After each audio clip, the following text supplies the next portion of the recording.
Bien, entonces en esta sesión final de Humanidades 3 para este semestre, voy a iniciar una presentación que seguramente, no, que continuaré en el semestre siguiente de un libro que escribió no lo escribió, de hecho es como recuperación, la reunión de artículos y de ponencias y encabezados de investigaciones que hizo la autora Shifra Goldman, una eh, historiadora y crítica de arte de origen húngaro que residió sobre todo en la ciudad de Los Ángeles y desde la ciudad de Los Ángeles entró en contacto con procesos de producción artístico backslash cultural, sobre todo latinoamericano. De hecho, aquí lo que voy a hacer es presentar como una gran perspectiva de trabajo que ella va a proponer respecto no solamente a lo latinoamericano, sino también a lo chicano, a lo mexicano norteamericano, a la producción de artistas que provienen del sur global, pero atraviesan la vinculación con lo latinoamericano para ingresar en lo que podríamos llamar muy vagamente cultura estadounidense. Y pues insisto, esta mujer lo hace sobre todo desde esa localización privilegiada, ciudad de Los Ángeles, investigación, análisis, observación de las prácticas que realizan sobre todo artistas vinculados con la cultura hispana, latinoamericana, mexicana, migrante, etcétera. El libro se llama Perspectivas artísticas del continente americano, arte y cambio social en América Latina y Estados Unidos en el siglo XX. Fue publicado por la UNAM en 2008.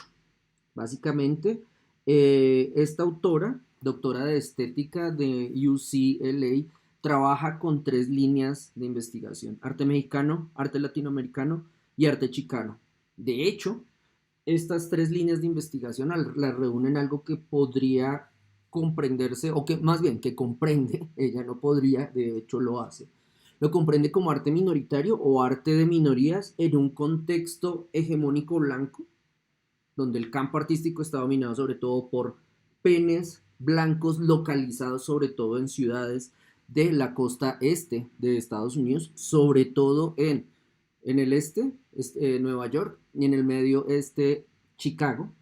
Y a partir de ahí dice, voy a trabajar entonces con este arte minoritario, con estos artistas minoritarios en este contexto étnico, pero también en el contexto político de la Guerra Fría.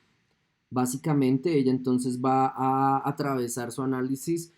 por varias de las crisis que siguió el desarrollo del siglo XX después de que los Estados Unidos obtuvieran el triunfo en la Segunda Guerra Mundial. Diferentes crisis como lucha por los derechos civiles, luchas del movimiento feminista, luchas de movimientos de liberación nacional, luchas de descolonización en África, luchas relacionadas con la revolución cubana y luchas de los movimientos estudiantiles. En ese sentido, Shifra Goldman se define a sí misma como una curadora militante que no simplemente acompaña las movilizaciones políticas demostrando una inclinación ideológica específica, sino que además de acompañarlas, documenta sus manifestaciones sociales. En algunos casos genera incluso documentaciones que después se van a convertir en canónicas, pues porque estas manifestaciones artísticas precisamente son grave, malograda, mediocre, incluso estúpidamente historizadas por parte de los más mierda de cada país. Como ejemplo, la manifestación de esta performer junto con integrantes de un grupo que se llama RAR, como Resistencia Artística, no recuerdo ahorita la conclusión de la otra inicial, que básicamente hace una aparición en un momento específico de una celebración litúrgica, de un rito católico en la Catedral Primada de Bogotá, donde pues básicamente cuando este hecho llega a más mierdas, lo que resulta sucediendo sobre todo es que desde los más mierda pues empiezan a hablar de vandalismo, encapuchados, primeras líneas, etcétera, etcétera, y la historización de el hecho en términos de lo cultural y lo artístico, pues es dejada absolutamente de lado y para más INRI, el énfasis se pone sobre todo en señalar y casi acusar a la Universidad Distrital de la educación de este tipo de practicantes de lo artístico. Entonces, en ese sentido, Chifra Goldman, desde esa noción de curaduría militante, vendría a decir en su práctica, insisto, como docente, como curadora, como crítica, como articulista, como investigadora, dicen las putas huevas, yo no me voy a aguantar, la satanización, criminalización, persecución del arte producido por grupos minoritarios, sino todo lo contrario. Voy a investigarlo, incluso participando en acciones como. Entonces, las acciones, voy a enumerar unas pocas de las acciones que Chifra Goldman ha realizado al respecto. Por ejemplo, participó en la recuperación de un mural de Siqueiros, el que se llamó América Tropical, que realizó Siqueiros en la ciudad de Los Ángeles. La práctica curatorial militante de Chifra Goldman en la recuperación de este mural atravesó varias décadas, lo hizo desde 1968 hasta 1990. También realizó, ya como curadora propiamente dicha, la exposición Chicano Art, Resistance and Affirmation en UCLA, en la universidad donde trabaja. En 1983 trabajaba, porque ya murió. Participó en Art Against Apartheid, básicamente una movilización y reunión de obras de artistas en contra de la segregación racial en Sudáfrica. Participó también en una llamada de artistas contra las políticas de Estados Unidos, sobre todo las políticas de invasión y persecución a nivel de lo cultural y lo político en contextos como la guerra de Irak y subsiguientes. Y digamos que en esa, conciliando con esta práctica, Chifra Goldman también ha realizado una producción teórica que contempla varias perspectivas. La primera, por ejemplo, es el analizar tipos de arte público. Chifra Goldman, dentro de muchos de sus artículos relacionados con este tema, no simplemente se queda con la acepción idiótico-periodística, donde pues básicamente arte público es el arte que está en las calles, sino que trata de diseccionar, comprender mejor qué tipo de prácticas de lo visual se realizan en las calles o en los espacios públicos, y a partir de ahí qué tipo de prácticas son definidas por sus mismos practicantes como artísticas, y cómo estas prácticas dentro de la esfera pública, dentro del entorno ajeno a la convencionalidad de los espacios del arte contemporáneo, puede reconocerse como producción artística o puede incluso historizarse como parte de una seguidilla de acciones que quieren darle, por ejemplo, visibilidad a una minoría. También analiza procesos de reproducción múltiple. Digamos que Chifra Goldman cuestiona, en ese sentido estaría muy cerca de una cierta economía política del arte contemporáneo y de una sociología de arte contemporáneo cuando intenta analizar procesos de producción visual, desarrollo, diseño de mecanismos para que esta producción visual circule en los escenarios públicos o del arte, e incluso la manera en que dentro de esa producción visual la persona encargada, del artista, desarrolla acciones donde involucra la reproducción mecánica, el trabajo con otros sujetos para reproducir una misma imagen, el trabajo con otros sujetos para poner a circular esta misma imagen en diversos escenarios. Otro contexto de trabajo que cubrió Chifra Goldman fue el estudio de arte producido por mujeres. No solamente, aquí es muy importante abrir ese paréntesis, no solamente el arte producido por mujeres politizadas o conducidas ideológicamente, sino mujeres que reconocían incluso un alejamiento de la práctica de lo político para, sin embargo, producir arte, y en ese sentido incluso llegó a trabajar con colectivos de mujeres que ejercían, por ejemplo, la maternidad y que alegaban un ejercicio constante, no constante, un ejercicio de maternidad, no como la imposibilidad de continuar trabajando como artistas, sino como la posibilidad de conjugar un desarrollo profesional con un proceso que estas mujeres, un proceso fisiológico, cultural, que estas mujeres decidieron acometer y continuar, y no necesariamente trabajarlos, mantenerlos por separado. Otro elemento también que analizó Shifra Goldman sería como lo que hoy llamaríamos economía naranja. Desde el contexto de trabajo de ella vendría a ser un examen de la introducción, y aquí sería la intromisión incluso corporativa en los procesos de producción y difusión artística. Básicamente, entonces, como que todas estas acciones, el analizar modalidades de diferentes modalidades de arte público, el analizar procesos de reproducción múltiple en la producción de arte contemporáneo, el analizar arte producido por mujeres o el analizar la intromisión corporativa en la producción difusión artística, tiene que ver todo con un eje transversal que es la observación, la atención al ascenso, al arte producido en o desde o por parte de artistas latinoamericanos en el contexto estadounidense. Y en ese sentido, va a estar muy atenta y es parte como del potencial que tiene esta autora y por eso se las recomiendo vivamente. Esta autora va a trabajar tratando de comprender nuevos procedimientos, nuevos objetos concebidos como artísticos, nuevos públicos e incluso va a proponer nuevos asuntos para la historia del arte. Digamos que si ella estuviera viva en este momento y tuviera la lucidez suficiente, perfectamente estaría analizando las movilizaciones políticas que se han dado en Latinoamérica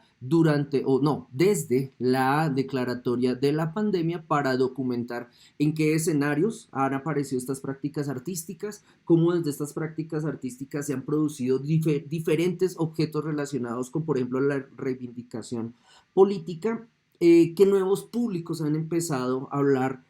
hablar o a observar o a relacionarse incluso activamente con estas prácticas y por supuesto cómo dentro de esa articulación de nuevos modos de hacer aparecen otros temas para historia del arte. En ese punto imaginen por favor lo que haría,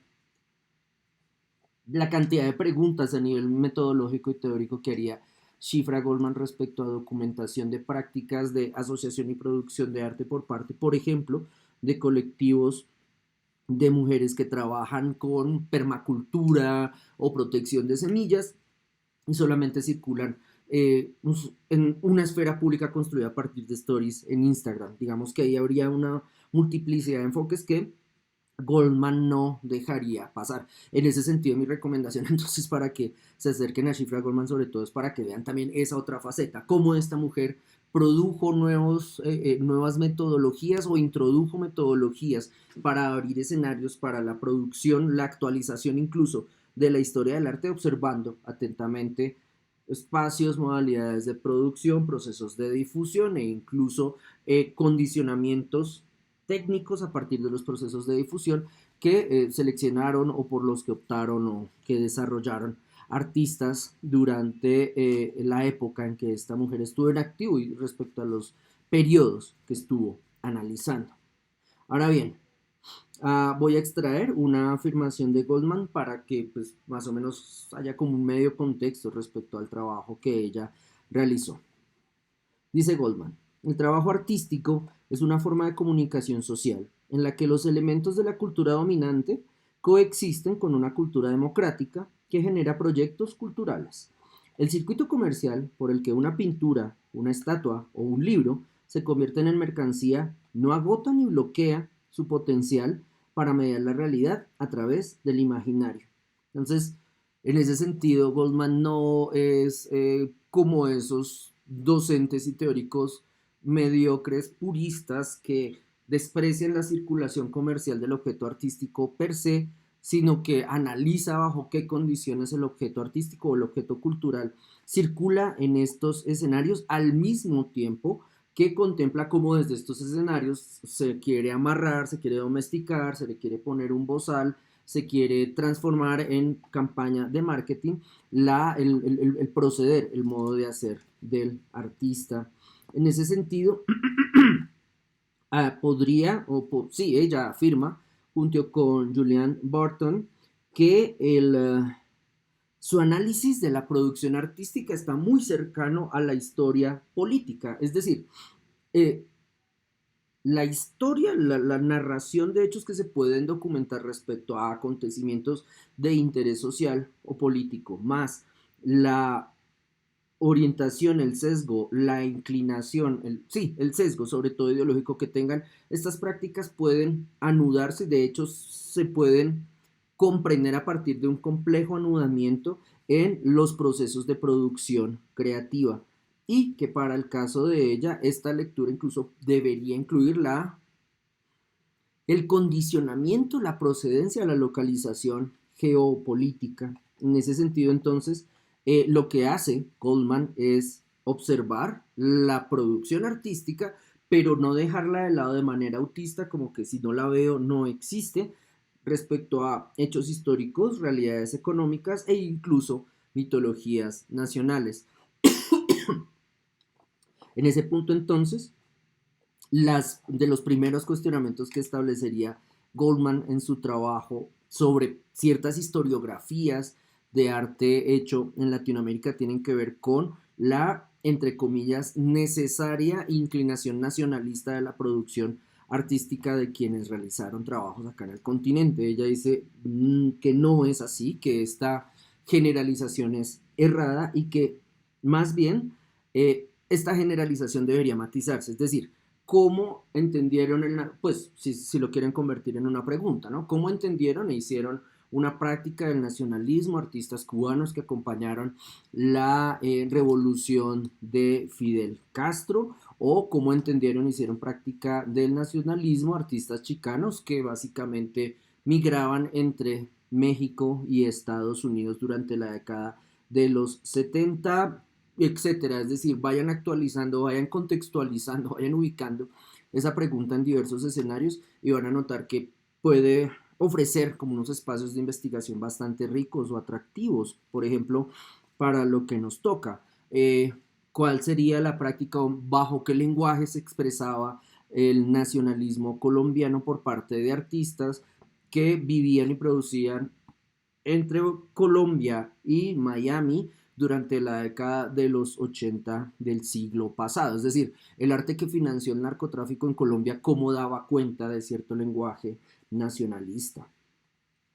Es decir, un lenguaje nacionalista que no necesariamente, aunque ya lo hemos visto con las configuraciones de nuestro gobierno, no necesariamente debía pasar por políticas culturales del Estado legal o central, sino que incluso lograría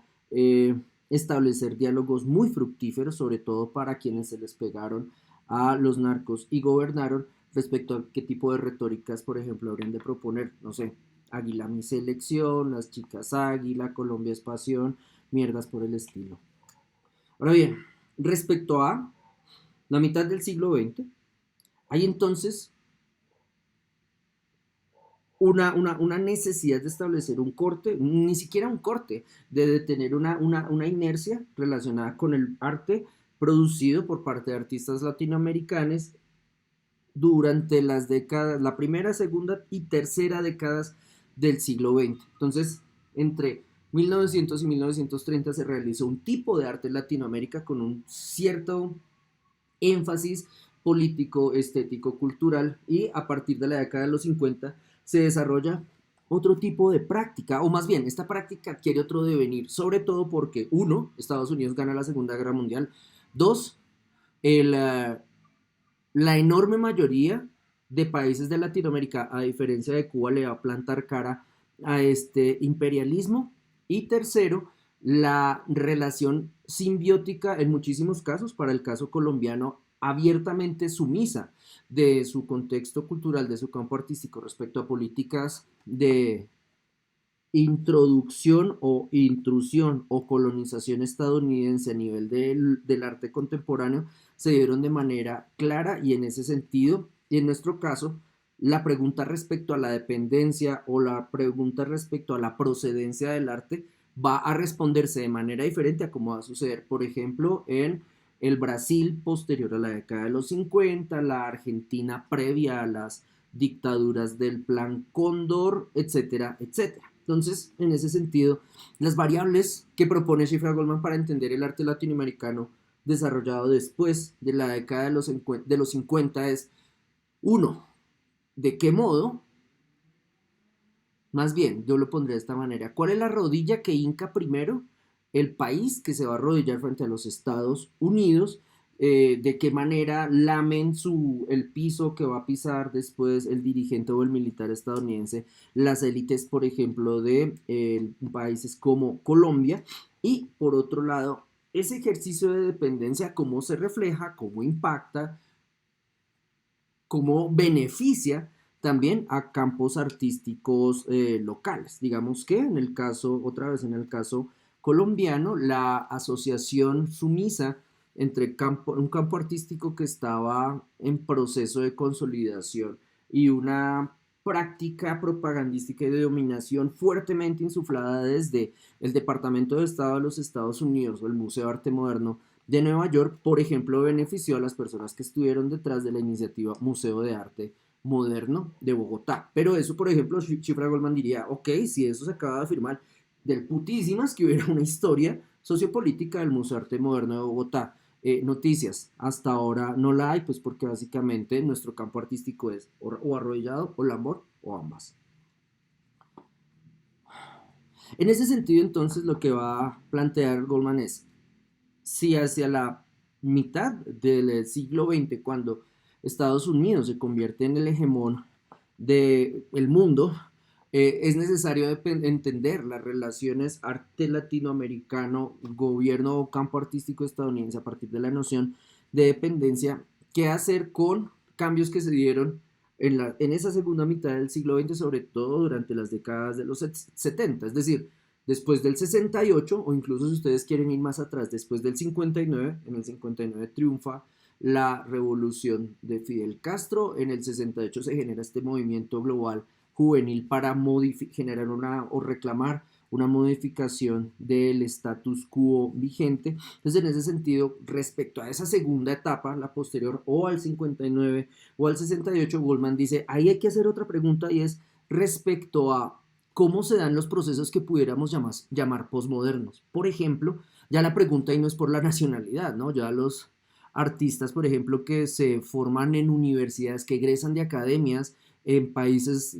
pobres de Latinoamérica y migran a los Estados Unidos, van a generar otro tipo de preguntas relacionadas con más su devenir subjetivo que, por ejemplo, una práctica arraigada de nacionalidad y en esa nueva producción o en ese nuevo tipo de producción, bueno, entonces, ¿cómo empezar a ver lo que hicieron estos artistas? Entonces ahí, básicamente, respecto a esa segunda etapa, lo que Goldman va a destacar es sobre todo, o más bien lo que va a privilegiar Goldman es sobre todo una mirada respecto a procesos de movimientos migratorios, a procesos de desarraigo de países tropicales y rearraigo muy precario o de hecho infinitamente precario en ciudades del norte global que bien podrían ser las estadounidenses, las canadienses o las europeas, y a partir de ahí viendo como estos artistas latinoamericanos que tenían un cierto privilegio socioeconómico en sus países de origen, cuando se trasladan a otros entornos asumen la precariedad y a partir de ahí modifican sus prácticas culturales, sus prácticas creativas. Entonces la pregunta que yo haría es, ok, el colonizado yendo a colonizar países coloniales, ¿qué tipo de arte va a producir en esos países coloniales? Y otra vez, ¿cómo se va a integrar con el mercado en esos países coloniales? ¿Se va a arrodillar o no se va a arrodillar? Más bien va a resistir respecto al intento de dominación cultural que se trate de imponer sobre él, etcétera. Y entonces en ese sentido ya dice, ahí la variable, a partir de o el 59 o el 68, dependiendo de estos flujos migratorios, la variable es la palabra globalización, pero una globalización desagregada en tres componentes, una globalización comercial, una globalización comercial,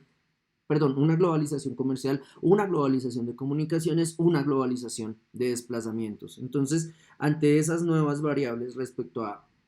la facilidad de circulación de ciertos productos, la facilidad de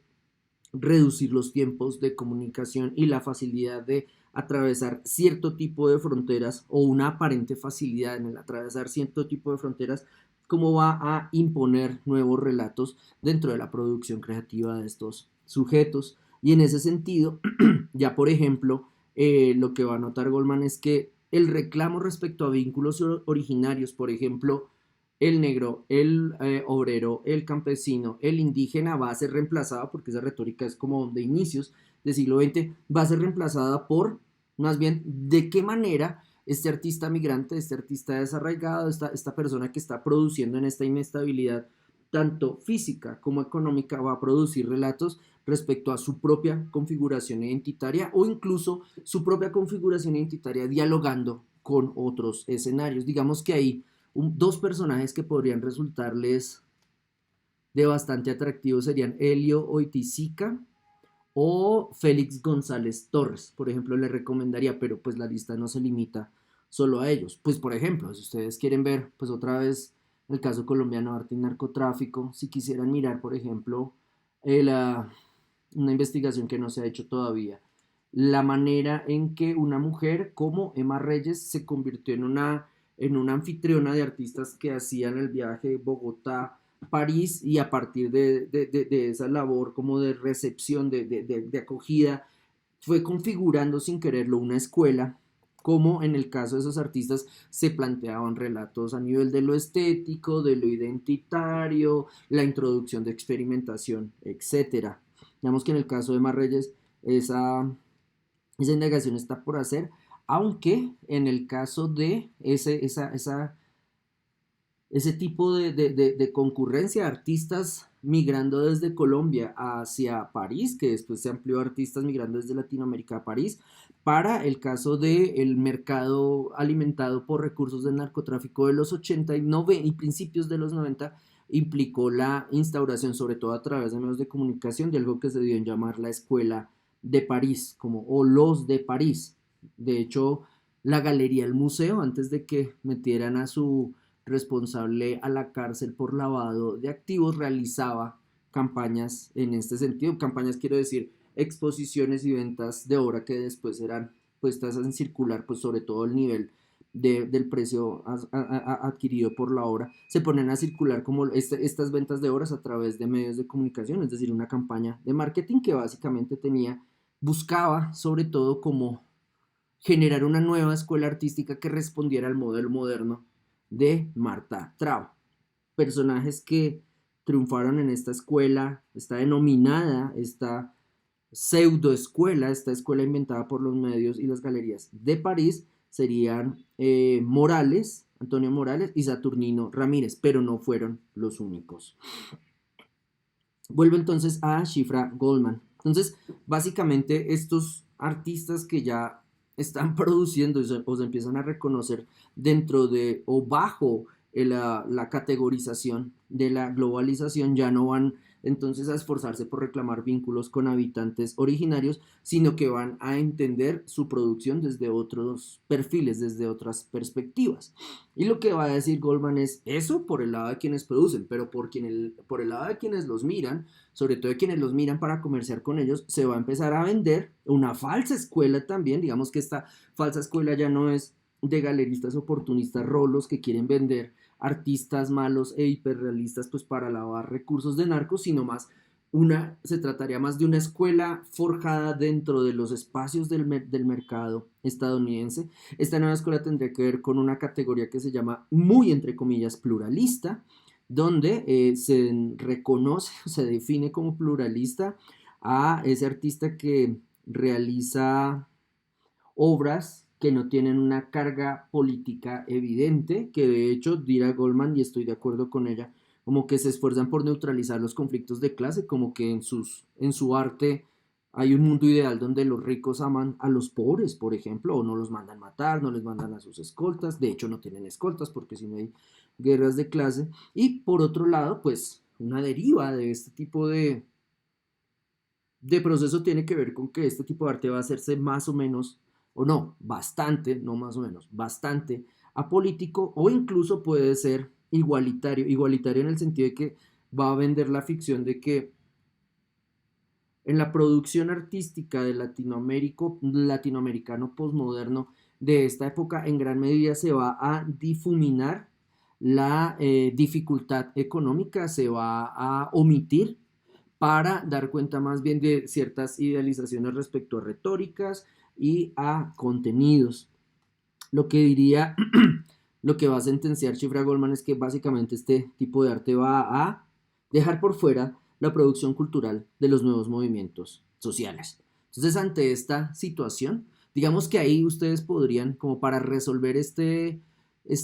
enigma en el caso colombiano, podrían ir a mirar al Fernando Botero de las décadas de los 80 y 90 en adelante. Entonces ustedes miran a Fernando Botero y dicen como, este tipo es, sí, sí, artista, ok, reconozcámoslo, sobre todo marketinero, sobre todo genera campañas para promover su arte, pero su arte es una fórmula, es decir, él realiza un afiche al óleo en múltiples versiones. De hecho, la pregunta ahí es siempre como, bueno, ¿lo realiza o no lo realiza? Porque las personas que pintan para Botero no suelen decir, yo pinto mal para este pésimo artista? Y por otro lado, cabría hacerle la pregunta respecto a Fernando Botero y su utilización, su manoseo de las circunstancias políticas, por ejemplo, de Colombia. ¿Qué pasa si Fernando Botero pinta con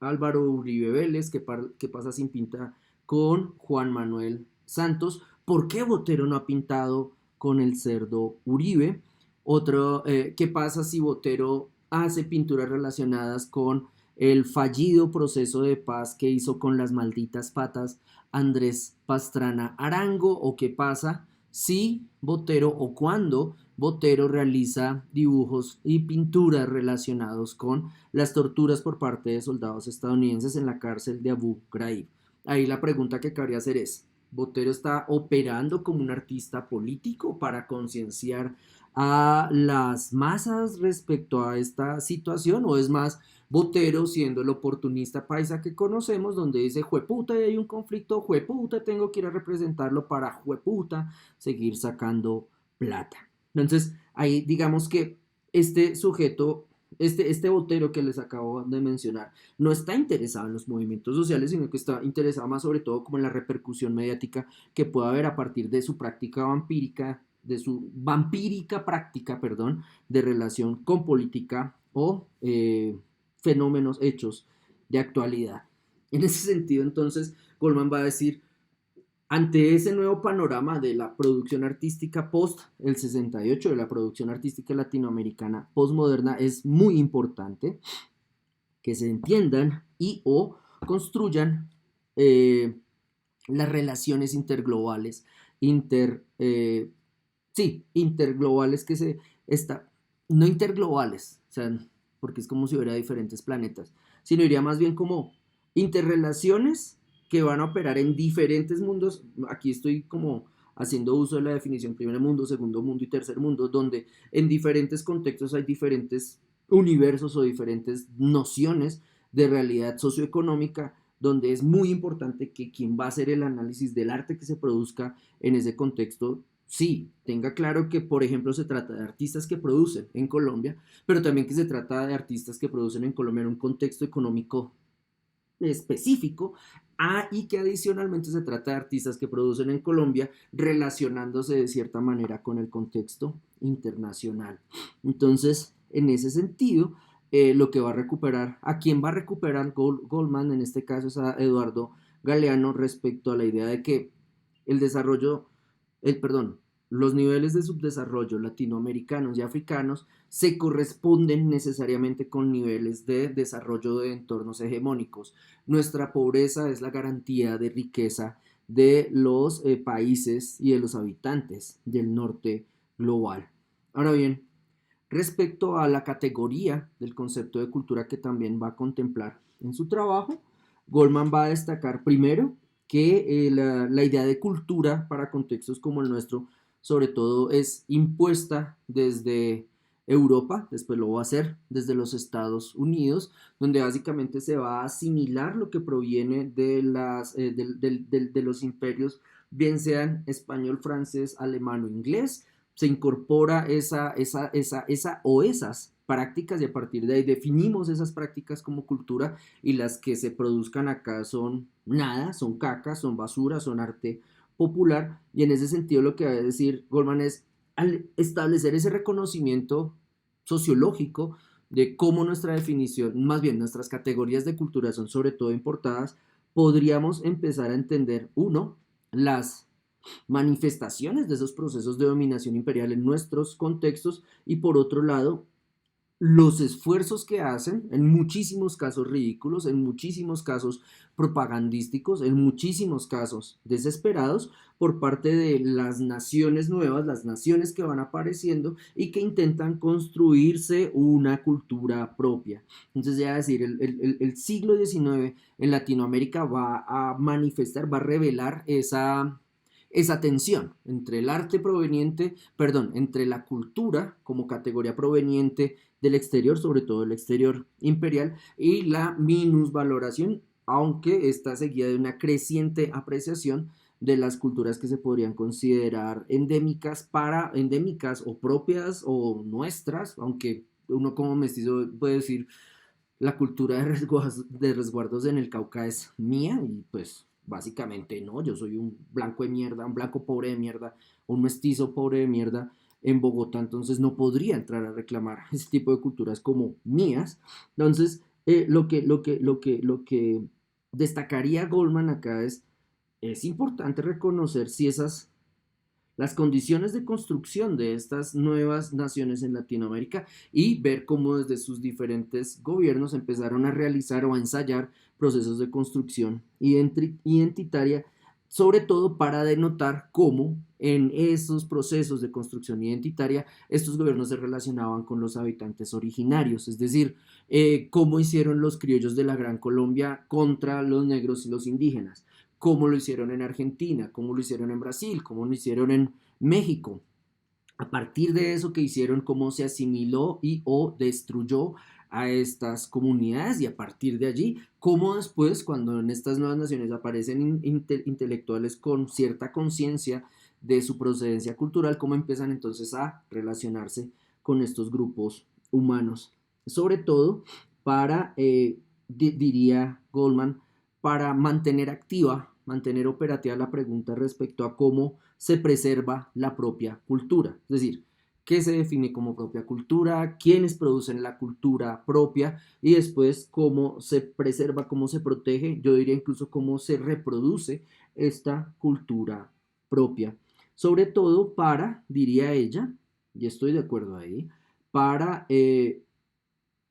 dar a entender que la cultura como proceso de producción es constante, no es estable, no es fija, sino que está sobre todo en constante diálogo con otras producciones y en ese diálogo, en esa interrelación, se va a modificar. Es decir,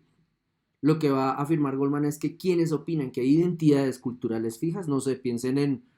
los uribistas que dicen Petro nunca y este país nos importa un culo si se incendia, jamás va a tener control de un político diferente a mi papito Uribe. Esas personas están pensando irracionalmente porque quieren una connotación fija de cultura, una paracultura donde los recursos tienen que ser irrigados, perdón, la economía tiene que ser obligatoriamente irrigada por la exportación de cocaína y no se puede producir industria. Entonces, esa fijación en ese modelo socioeconómico o cultural, como del jefe de la finca, del patrón de la finca, sería irracional y lo que va lo que va a imponer sobre todo es una crisis y unos ejercicios prolongadísimos de violencia relacionados con el establecimiento de límites, porque básicamente la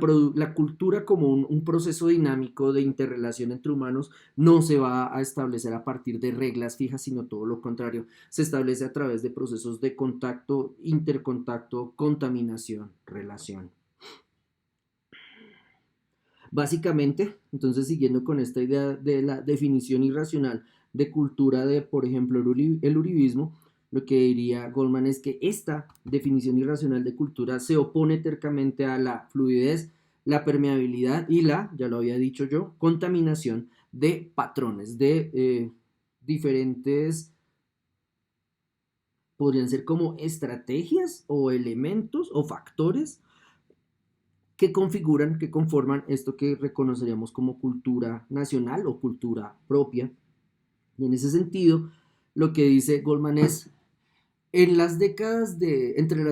de 1900 y 1930 en Latinoamérica, los intelectuales de élite, esto no lo podemos perder de vista, es decir,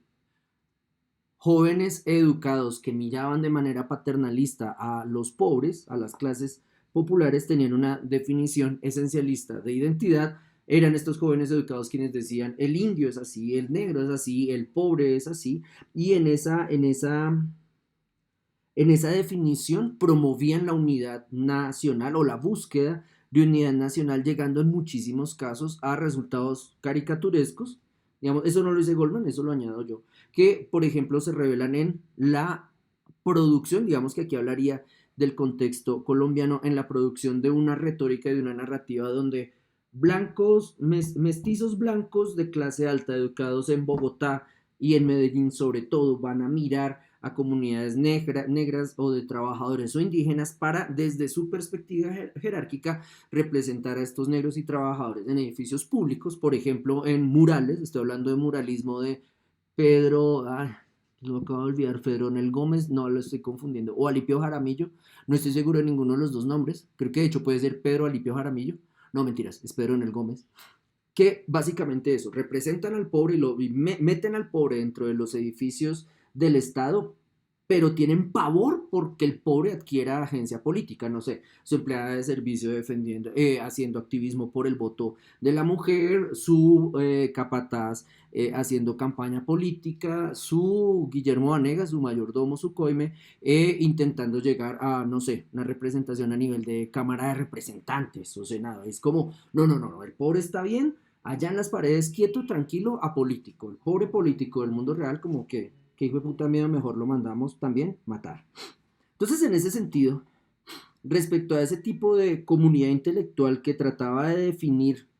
la identidad propia de estos contextos, se va a decir, en el contexto posmoderno, después de las décadas o del 50, sí, de los movimientos de 1959 o 1968, van a reconocer que las identidades son inestables y que no son eternas, que las identidades dependen de coyunturas y que las identidades pueden ser transculturales. Es decir, mientras un intelectual rolo de la década de 1920 estaba satisfecho con su idealización de indígenas para representarlos en murales, un intelectual postmoderno de las décadas de, por ejemplo, de la década de los 90, podría o incluiría dentro de su definición de identidad, primero, una problematización de la identidad y, en segunda instancia, un reconocimiento de un cruce cultural en la consolidación de esa identidad con la que estaría trabajando, sí, que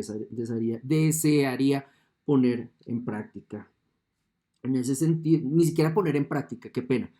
a partir de la cual o con la cual habría de trabajar como intelectual, como por ejemplo, persona que produce una representación visual. Entonces, lo que ha denotado, aquí no lo propone Goldman, lo que denota es que en la construcción de relatos culturales o artísticos por parte de artistas localizados después del 59 o el 68, hay una evaluación crítica sobre la manera como se representaron indios, negros, obreros y pobres. Y en esa evaluación,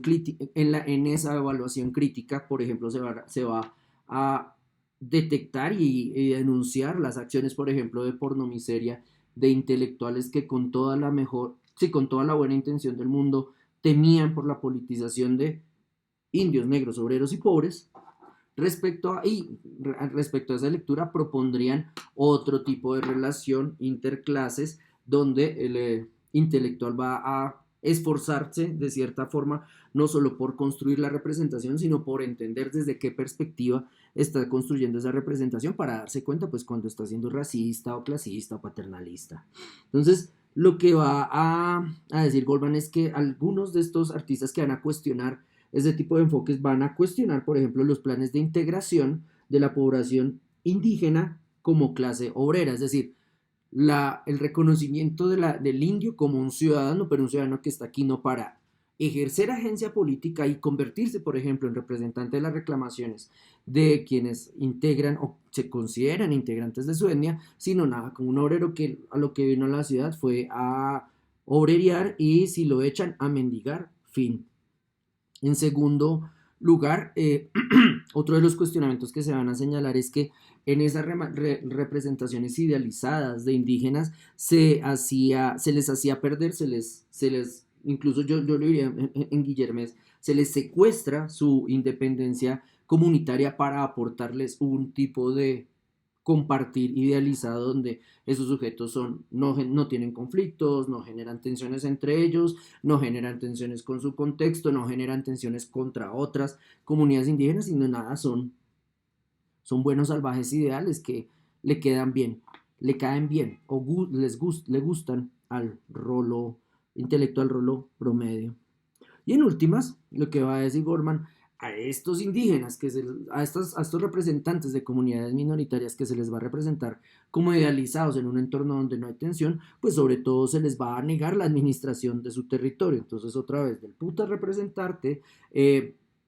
cultivando la tierra, pero en el mundo real no tienes hijo de puta tierra para cultivar y cuidados y peleas porque te mando al ESMAD.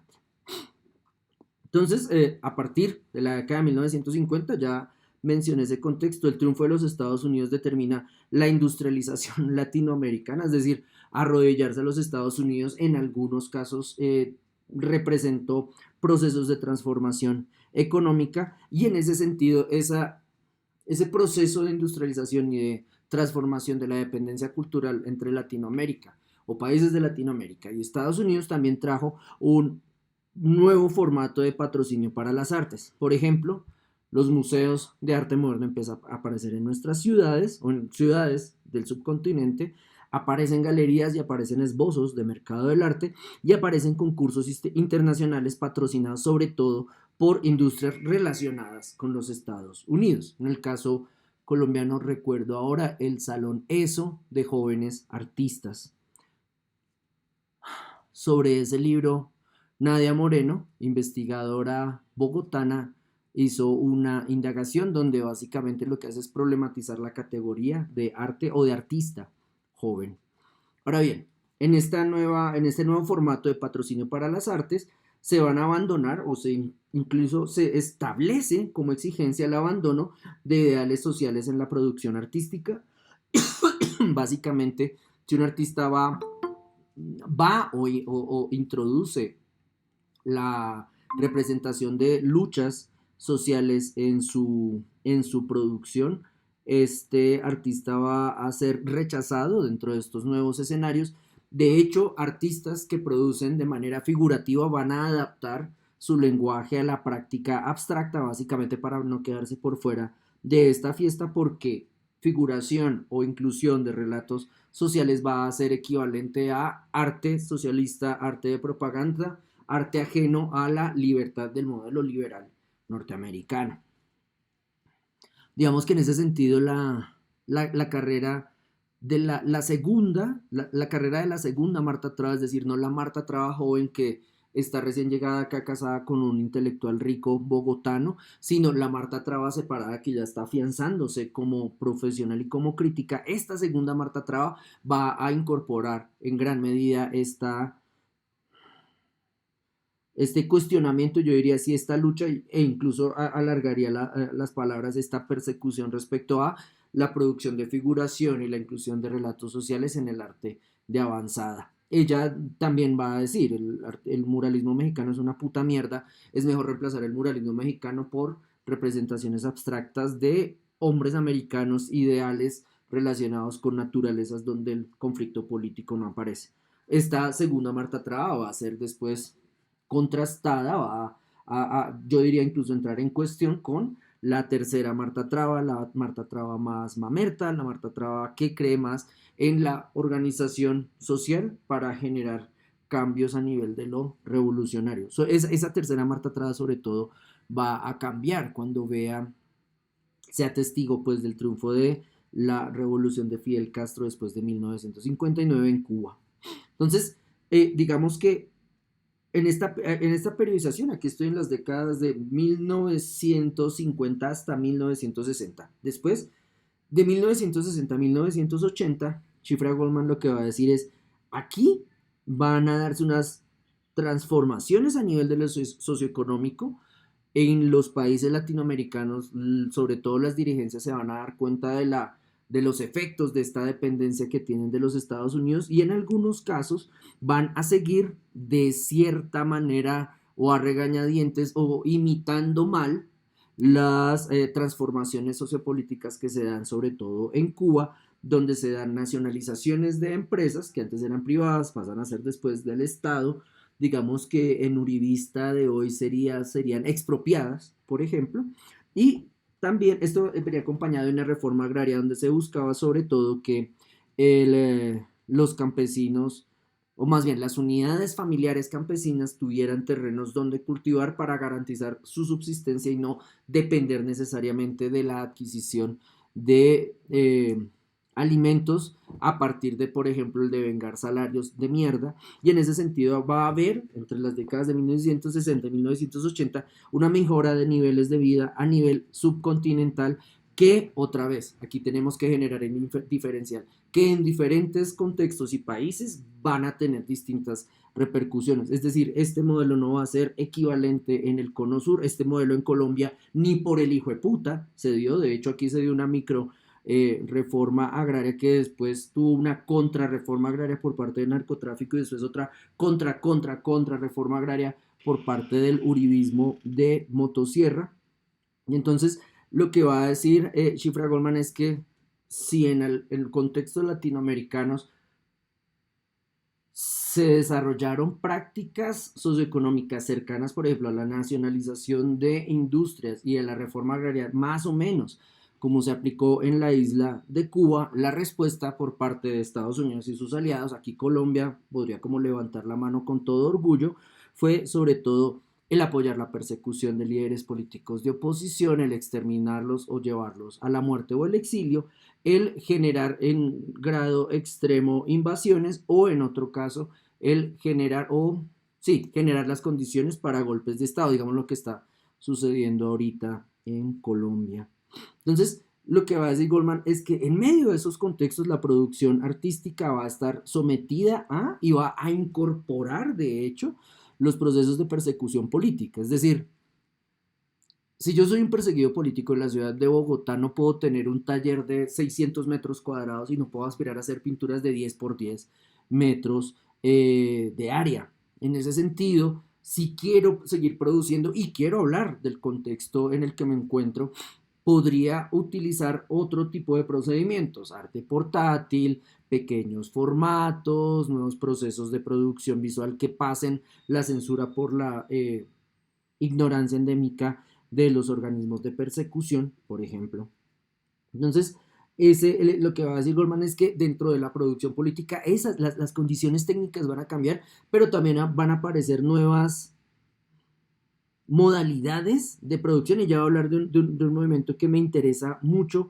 porque sí puede como permitirnos entender en gran medida como el proceso de producción artística que se dio, por ejemplo, en contextos como el colombiano, en medio de estas persecuciones pertinaces de oponentes políticos. El movimiento que ella llama, perdón, el movimiento que ella identifica es el de la neofiguración, que básicamente articula un existencialismo, incluso un pesimismo, como este mundo está hecho una mierda, no es posible ponerse a Uribe, tenemos que entregarnos al uribismo porque no hay posibilidad para existir en este contexto. Ahí iría como la parte del existencialismo con una crítica social como, bueno, el mundo está una mierda porque pues básicamente todo el mundo quiere con Uribe. Entonces, ¿cómo podemos imaginar un nuevo escenario donde este no esté o donde otros podamos construir un nuevo país? Lo que establece Goldman es que entre los 60 y los 80 se da esto, pero dentro de las, sobre todo, implementaciones agresivas de procesos de producción contra artistas, sobre todo en el cono sur, pero no solamente, también en Ecuador, también en Perú, también en Colombia, también en Centroamérica, los artistas van a producir una nueva figuración que va a tener unos componentes